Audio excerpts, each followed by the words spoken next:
मऊगंज की साहित्यिक धरती आज गर्व से आलोकित हो गई, जहां प्रख्यात साहित्यकार डॉक्टर चंद्रिका प्रसाद चंद्र के सम्मान में एक गरिमामय अभिनंदन समारोह का आयोजन किया गया।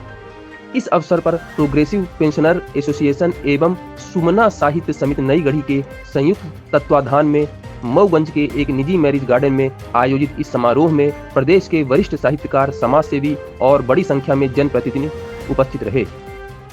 इस समारोह में मुख्य अतिथि के रूप में मध्य प्रदेश के पूर्व विधानसभा अध्यक्ष एवं देवतालाब विधायक गिरीश गौतम, जबकि विशिष्ट अतिथि के रूप में अवधेश प्रताप सिंह विश्वविद्यालय रीवा के हिंदी विभाग के विभागाध्यक्ष डॉक्टर दिनेश कुशवाहा और वरिष्ठ पत्रकार जयराम शुक्ला मंचासीन रहे। कार्यक्रम की शुरुआत में मां सरस्वती की प्रतिमा पर माल्यार्पण और दीप प्रज्वलन से हुई, जिसके बाद अतिथियों का स्वागत संगीत और पुष्पहारों के साथ किया गया।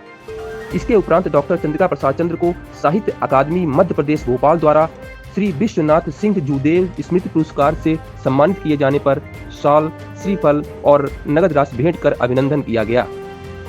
मंच से वक्ताओं ने चंद्र जी की साहित्यिक यात्रा, बघेली भाषा के प्रति उनके समर्पण और लोक संवेदना से जुड़ी उनकी कहानियों की सराहना की। अंत में अध्यक्ष करदम ऋषि ने अपने सारगर्भित शब्दों में समारोह का समापन किया और कहा कि डॉक्टर चंद्र जैसे रचनाकार ही हमारी भाषा और संस्कृति के वास्तविक दीप स्तंभ हैं। इस अवसर पर जिले के अनेक साहित्य प्रेमी, समाजसेवी, शिक्षक और बुद्धिजीवी उपस्थित रहे।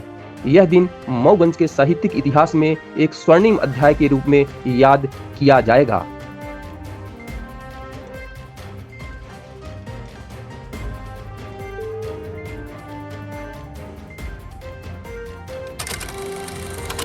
कार्यक्रम के मुख्य अतिथि माननीय विधानसभा अध्यक्ष विधायक Deotalab Shri Girish Gautam ji,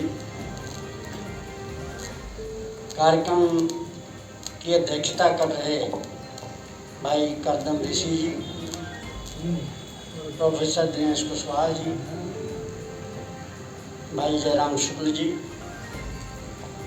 Keshav Prasad ji, progressive pensioners association के सभी साथी, पूर्व जन भागीदारी समिति शहीद केदारनाथ महाविद्यालय के पूर्व अध्यक्ष प्रिय बसंत, और जिनके कारण हम सब यहाँ इकट्ठा हुए हैं और जिनके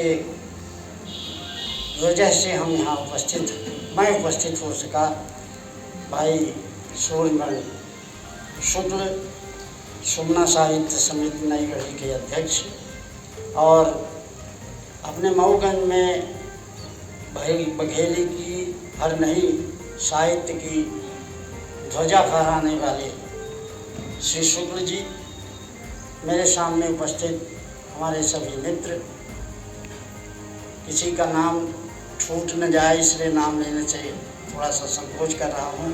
हमारे साथ आए भाई भृगनाथ पांडे जी, लाल जी गौतम जी एवं मित्रों, साहित्य इस कार्यक्रम के आयोजन के लिए जब भाई सूर्यमणि जी ने मुझसे कहा तो हमने कहा कि मऊगंज में मेरे ऊपर कोई कार्यक्रम हो, ये मेरे लिए तो बड़ा भावुक क्षण होता है, इसलिए कि जन्म तो गांव में हुआ गौरी में, लेकिन मेरी शिक्षा दीक्षा, मेरा लालन पालन इसी मऊगंज क्षेत्र में हुआ, जैसा राम साहब भाई ने कहा।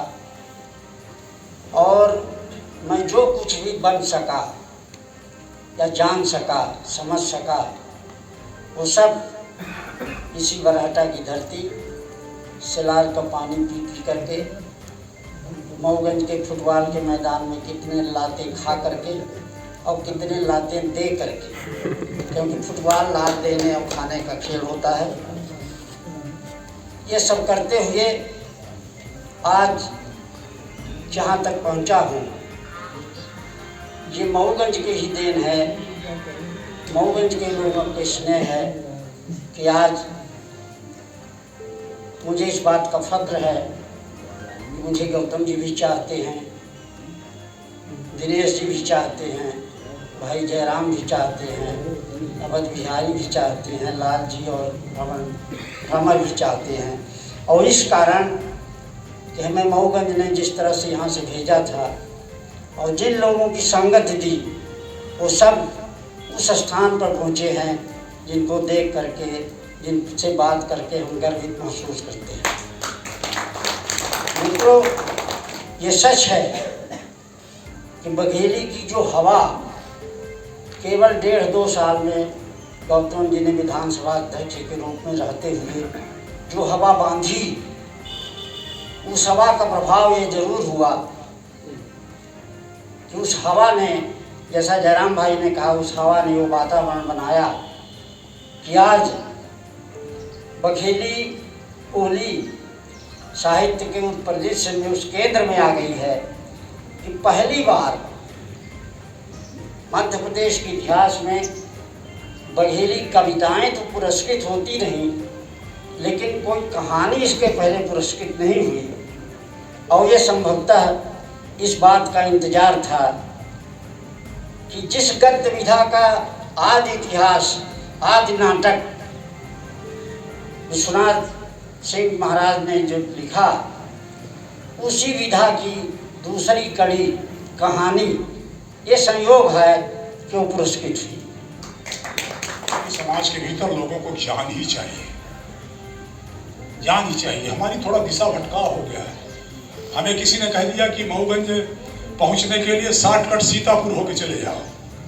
हम चले आए, बाद में पता चला कि ज़्यादा दूरी है, तो हम सीधे जाएंगे इस मार्ग। ऐसा करके विचार करने वालों की आवश्यकता है। इसको दिशा देने का काम आप लोग ही कर सकते हैं। इसलिए आपको कोर्ट से धन्यवाद। हमारे चंद्रिका प्रसाद जी को ढेर सारी शुभकामनाएं।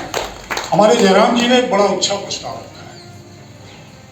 मऊगंज के एक क्षेत्र के विकास के लिए नहीं, सड़कें हम बना रहे हैं, पानी बना रहे हैं, बाढ़ सागर का ला रहे हैं, ये अगर विकास नहीं है। हमारे संस्कृति का, हमारी संस्कार का, हमारी परंपरा का विकास होना चाहिए। जब बारात जाती है तो उस दिन समधी को कोई नहीं पूछता। द्वार पूजा में तीसरे को बैठाया जाता, समधी को नहीं बैठाया जाता। समधी का काम है दूसरे दिन, पहले 3 दिन होता था, तीसरे दिन या बात दूसरे। अभी जब जयराम जी एक बड़ी भारी बात कह रहे थे, बरगद के पेड़, उसमें वो एक पौधा है, वो कह रहे थे कि नीम के पेड़ में ज्यादा होता है गिलोय, तो शायद ज्यादा फायदा करती है। तो बरगद के पेड़, गिलोय और पीपल, इसके छांव में बैठने वाला व्यक्ति मैं हूं। और इसलिए बैठता हूं कि राजनीति में इतना कचरा भर जाता है। दिन भर में यदि 50 और 100 आदमी से मिलता हूं तो नेगेटिविटी इतना तेज ऊर्जा प्रवेश करती है, नकारात्मकता की बात। कहीं जाओ कोई सकारात्मक बात करते ही नहीं। राजनीति का जो आवश्यक गुण है उसको झेलता हूं तो मैं ऐसा समझता हूं कि ब्रेन में कचरा भर जाता है। इस कचरा को साफ करने का केवल एक ही तरीका है, यदि साहित्यकारों के पास बैठता हूं तो उस कचरे को अपने बुद्धि से, अपने ज्ञान से उसको दूर कर देते हैं। इसीलिए साहित्यकारों के साथ। वैसे भी आजकल हमारे साहित्यकारों की क्वांटिटी बहुत बढ़ गई है, बहुत हो गई है। हर जगह कविता लिखने वाले, जो लिखने वाले। और हमेशा एक बात को याद रखना, क्वांटिटी ज्यादा होगी तो क्वालिटी कमजोर होगी।